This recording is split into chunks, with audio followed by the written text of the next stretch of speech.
بسم اللہ الرحمن الرحیم۔ السلام علیکم۔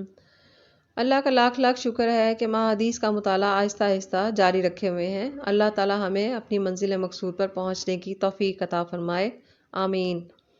میں صحیح بخاری کی کتاب کے تیسرے باب کتاب العلم سے حدیث نمبر 77 لے کر حاضر ہوں۔ چلیں آئیں اس سے مستفید ہوتے ہیں۔ ہم سے محمد بن یوسف نے بیان کیا، ان سے ابو مسہر نے، ان سے محمد بن حرب نے، ان سے زبیدی نے زہری کے واسطے سے بیان کیا۔ وہ محمود بن ربیع سے نقل کرتے ہیں، انہوں نے کہا کہ مجھے یاد ہے کہ ایک مرتبہ رسول صلی اللہ علیہ وآلہ وسلم نے ایک ڈول سے منہ میں پانی لے کر میرے چہرے پر کلی فرمائی اور میں اس وقت 5 سال کا تھا۔ حدیث نمبر 78۔ ہم سے ابو القاسم خالد بن خلیع قاضی حمص نے بیان کیا، ان سے محمد بن حرب نے، اوزاعی کہتے ہیں کہ ہمیں زہری نے عبید اللہ ابن عبداللہ بن عتبہ بن مسعود سے خبر دی۔ وہ عبداللہ بن عباس رضی اللہ تعالیٰ عنہما سے روایت کرتے ہیں کہ وہ اور حر بن قیس بن حسن فزاری موسیٰ علیہ السلام کے ساتھی کے بارے میں جھگڑے۔ اس دوران میں ان کے پاس سے ابی بن کعب گزرے تو ابن عباس رضی اللہ تعالیٰ عنہ نے انہیں بلایا اور کہا کہ میں اور میرے یہ ساتھی موسیٰ علیہ السلام کے ساتھی کے بارے میں بحث کر رہے ہیں، جس سے ملنے کی موسیٰ علیہ السلام نے اللہ تعالیٰ سے دعا کی تھی۔ کیا آپ نے رسول صلی اللہ علیہ وآلہ وسلم کو کچھ ان کا ذکر فرماتے ہوئے سنا ہے؟ ابی نے کہا، ہاں، میں نے رسول صلی اللہ علیہ وآلہ وسلم کو ان کا حال بیان فرماتے ہوئے سنا ہے۔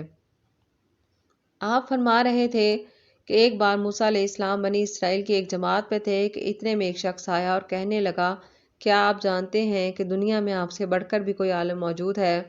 موسیٰ علیہ السلام نے فرمایا کہ نہیں۔ تب اللہ تعالیٰ نے موسیٰ علیہ السلام پر وحی نازل کی کہ ہمارا ایک بندہ خضر علم میں تم سے بڑھ کر ہے۔ تو موسیٰ علیہ السلام نے ان سے ملنے کی راہ دریافت کی۔ اس وقت اللہ تعالیٰ نے ان سے ملاقات کے لیے مچھلی کو نشانی قرار دیا اور ان سے کہہ دیا کہ جب تم مچھلی کو نہ پاؤ تو لوٹ جانا، تب تم خضر علیہ السلام سے ملاقات کر لو گے۔ موسیٰ علیہ السلام دریا میں مچھلی کے نشانات کا انتظار کرتے رہے۔ تب ان کے خادم نے ان سے کہا، کیا آپ نے دیکھا تھا کہ ہم پتھر کے پاس تھے تو میں وہاں مچھلی بھول گیا اور مجھے شیطان ہی نے غافل کر دیا؟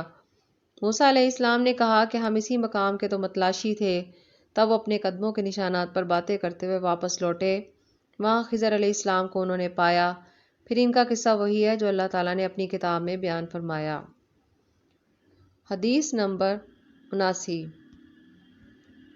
ہم سے محمد بن علاء نے بیان کیا، ان سے حماد بن اسامہ نے برید بن عبداللہ کے واسطے سے نقل کیا۔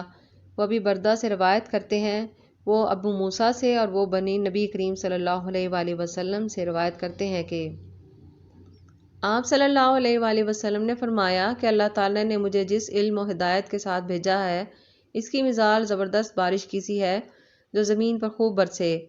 بعض زمین جو صاف ہوتی ہے وہ پانی کو پی لیتی ہے اور بہت بہت سبزہ اور گھاس اگاتی ہے، اور بعض زمین جو سخت ہوتی ہے وہ پانی کو روک لیتی ہے۔ اس سے اللہ تعالیٰ لوگوں کو فائدہ پہنچاتا ہے، وہ اس سے سیراب ہوتے ہیں اور سیراب کرتے ہیں۔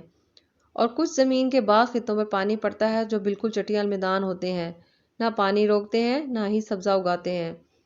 تو یہ اس شخص کی مثال ہے جو دین میں سمجھ پیدا کرے اور نفع دے اس کو وہ چیز جس کے ساتھ میں مبعوث کیا گیا ہوں۔ اس نے علم دین سکھایا اور سیکھا، اور اس شخص کی مثال جس نے سر نہیں اٹھایا، یعنی توجہ نہیں کی، اور جو ہدایت دے کر میں بھیجا گیا ہوں اسے قبول نہیں کیا۔